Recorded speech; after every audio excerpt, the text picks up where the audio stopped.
Isang malamig na hapon, Kumarites. Kumusta ka na? Pupunta tayo sa isang grocery. May nakasalubong akong Marites na matagal na siyang hindi umuwi. Sa bagay, dalaga naman siya. So, okay lang na hindi na siya naman makauwi. Tinanong ko siya, ilang taon ka na hindi nakauwi? Sabi niya, last na uwi ko, 2009. Sabi ko, ha? Ang tagal naman, 2009. Kaya mo? Sabi niya, oo. Hirap ng buhay. Hirap nga talaga naman ang buhay, no? Marami talaga ditong OFW na pangmatagalan.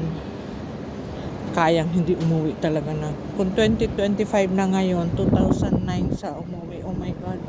Almost more than 10 years na hindi nakakauwi. Pinitiis talaga. Tapos tinanong ko siya kung ano na ano niya sa mahigit 10 years na ano niya. May bahay na ako, te. May bahay na ako, te.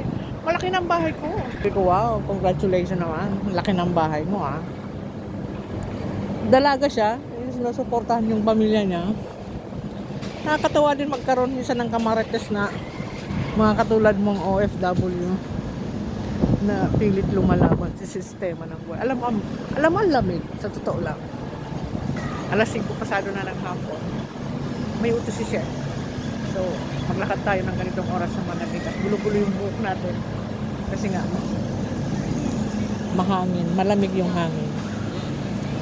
Ay nako, maraming salamat. Kumusta ka na? Sa drop by mo ulit sa aking munting video ngayong araw. Masaya ako't nakakamarites kita lagi.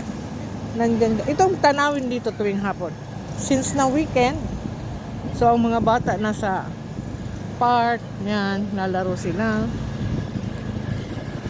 At may nagtatrabaho dito, nandito sina kuya. Nagtatrabaho sa gitna ng daan. So ingat tayo kasi may nagtatrabaho dito. May bibilin ako sa grocery. Ang ganda maglakad-lakad ganitong oras. Kasi magandang panahon. Just katatapos lang naman ang trabaho. May bisita kanina si Chef. Dinalaw siya ng kanyang mga pamilya galing ng Jordan. Tatawid si Kuya, hirap tumawid, oh. Kasi nga naman may nagtatrabaho. Si Inday buong maghapon. Katatapos lang. So pagod din tayo. What to do?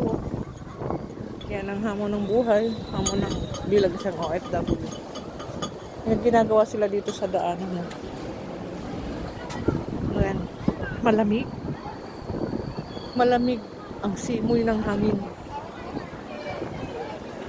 February, hanggang February, March, pag pumasok ng March, wala na to. Wala na tong lamig na to. Balik tayo sa tag-init.